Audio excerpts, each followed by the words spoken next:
Notice the price low here. It's around, what is that, 43.70 something, 76 or something like that. Well, just for the sake of clarity, we'll just say 43.77. Okay, 43.77 is around here on this day. Now, what I've shown is the daily chart, but on an open, high, low, close bar, not a candlestick, because I want you to graphically see what's occurring here. Now, this opening price is not the midnight candle opening price, because you can see it's about, what is it, 44.04 and a half or something like that. That would be just above where this opening price is. So my opening price is just a little bit above this opening price. So I'm not using the opening price on the daily chart on TradingView. You can. There's nothing really inherently wrong about that, but I don't personally do that. So that way, for clarity and continuity, I don't use the opening price on the daily candle. I physically go into my chart and use the opening price at midnight. Once that candle begins trading at midnight, that's your opening candle price for midnight. And same thing for 8:30. As soon as 8:30 starts, that opening price on the candle, that's my opening price at 8:30. So I have to wait till 8:30's candle, or 8:30 exactly at the time, right when that happens. That's my opening price. I'm not referring to any opening or closing price on the candle.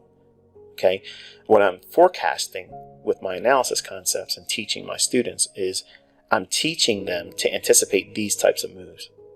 So the relative equal highs on that 50-minute time frame is basically this candle's high. Go back and look at your charts and you'll see that's exactly what that is. So this short-term run below this short-term low is taking all the sell stops on that day, on the 18th. The 18th, that evening, I was telling my students that that is when I anticipate that the S&P should go higher and run for those relative equal highs on the 50-minute time frame, because we've already went down into a deep discount on the daily chart, and it's likely to come back up and grab that liquidity. Even if it's just going to keep going lower, that's still okay. It doesn't change anything. Even if it goes higher from here and I'm wrong, it's reversed and makes a longer term rally higher, I don't care. We're looking for surgical strikes intraday for these markets, these index futures. But there has to be some kind of logic. So if we look at what we've done over here and how this fits the daily candle, what I'm suggesting is that my opening price, because at midnight we're a little bit higher, and I don't need to catch that very, very short-term low that's lower than this one, okay, because that low is right here. It went actually a little bit lower than that to the left. I don't need that. This is the reference point at which my methods would see as an entry point. So that's real close. That's like right in here. That's real close to the low of the day.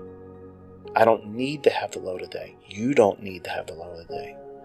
But when you get to the New York session opening at equities 9:30 in the morning, New York time, this run in here, that sets it up. Another opportunity here. So we have optimal trade entry here if you want to trade the OTE pattern I teach on the YouTube channel.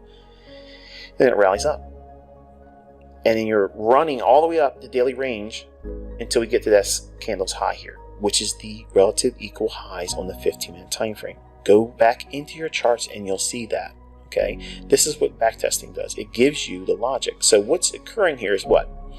It's purging sell stops and reverting back to the high in the last 3 days.